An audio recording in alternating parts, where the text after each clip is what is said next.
My name is Morgan Levy. I'm a recipient of the 2025 Baxter St Mid-Career Artist Initiative.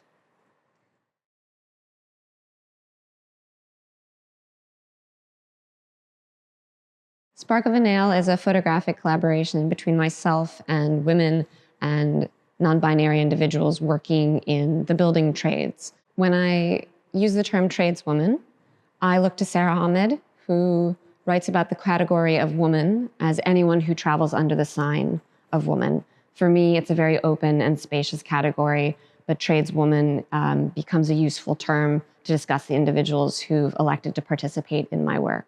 I became interested in why there was a shortage of enduring images of these individuals building or transforming space. Over the course of my career, I've photographically looked at different spaces, different environments, different landscapes in flux, in transition. I have a long-standing interest in spaces that are changing. And so when I started this work, it wasn't that I was interested in women working in male-dominated spaces. I was interested in watching individuals transform a landscape, transform space with otherwise really modest means. When I watch these individuals work, they're often working with their intellect, with their knowledge, and their expertise. When I'm photographing with tradeswomen, I'm often working in spaces of learning. I work in these spaces in part out of necessity, but also in part because they provide an incredibly unique and rare opportunity to see groups of these individuals together.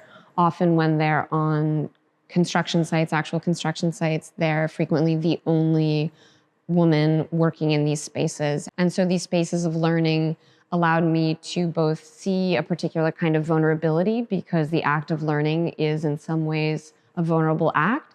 It also allowed me to work safely with these individuals, and crucially, it provided an opportunity for us to collaborate together, for there to be a process of conversation. The way I work is that I will often observe these individuals really doing the work that they do, and then ask them to re-perform that work for my camera so that we can make the image into a more distilled metaphorical picture together. And it is a conversation where I ask them to walk me through the next steps of what they're doing, and also discuss with them what I'm thinking about to ensure that I don't create an image that in any way compromises their professional integrity. One thing I've observed while making this work is that humor is a tactic and a strategy that a lot of the tradeswomen employ to navigate the various environments in which they work. And there are two specific photographs that I think reflect this kind of humor.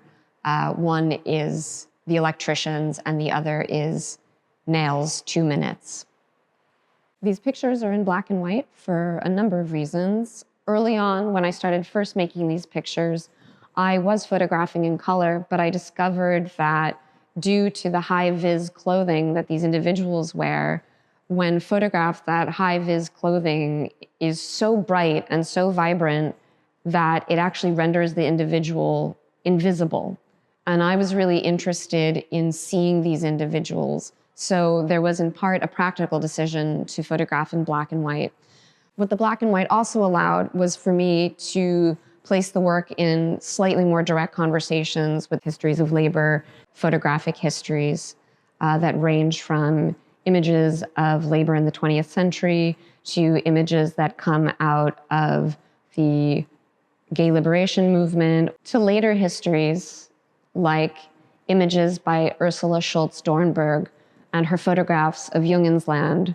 In many of the historical images that I was engaging with, clarity and legibility were a necessity for a variety of different reasons. I became interested in creating images that didn't demand that same level of legibility. For instance, in an image like Underlay, the figures are veiled behind a large plastic sheet. The boundaries of their bodies are softened. I was interested in creating these more porous, vague, open images. And an image like Just Shimmering is another one of these images that tries to remain open and less legible, with the hopes that it invites people to come closer and look longer.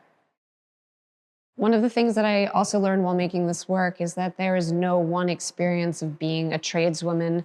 There are a host of different variables that influence how an individual navigates these environments, from their race to their gender identity to their physical comportment and a variety of other variables. And so I wanted to ensure that this wide range of experiences was brought into the presentation of the work, and that in part informs my decision to work with different presentation modes, to work in a nonlinear fashion of hanging so that there isn't this one authoritative voice in the work, and also crucially, not having any kind of hierarchical treatment of material.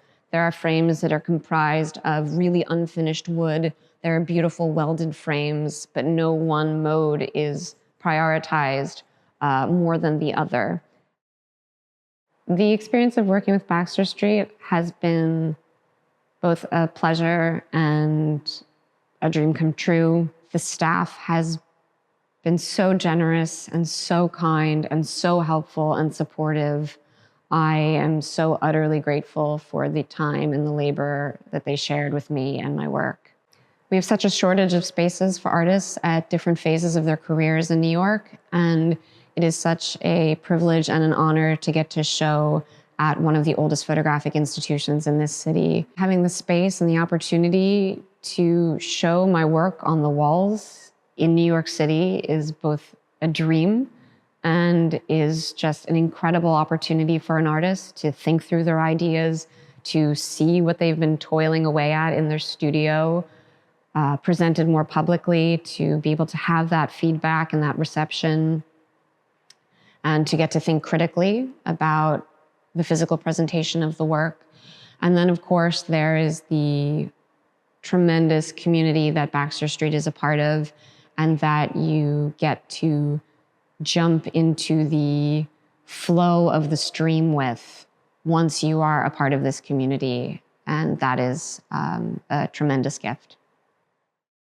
I hope that perhaps when a viewer is walking down the street after seeing this exhibition and they see a construction site, they might think about who's working there, what their working conditions are, if their needs are being met, and also what it could mean and what the world could look like if we imagine building things differently, if we imagine building things more collectively. And I really loved the idea of beckoning people into the work, of inviting them to come closer to these individuals who are frankly all around us all the time, but are often rendered unseen. And so there is veiling and unveiling in the work to both invite you, to beckon you to come closer, to create spaciousness for the viewer to have a non-prescribed experience of the work.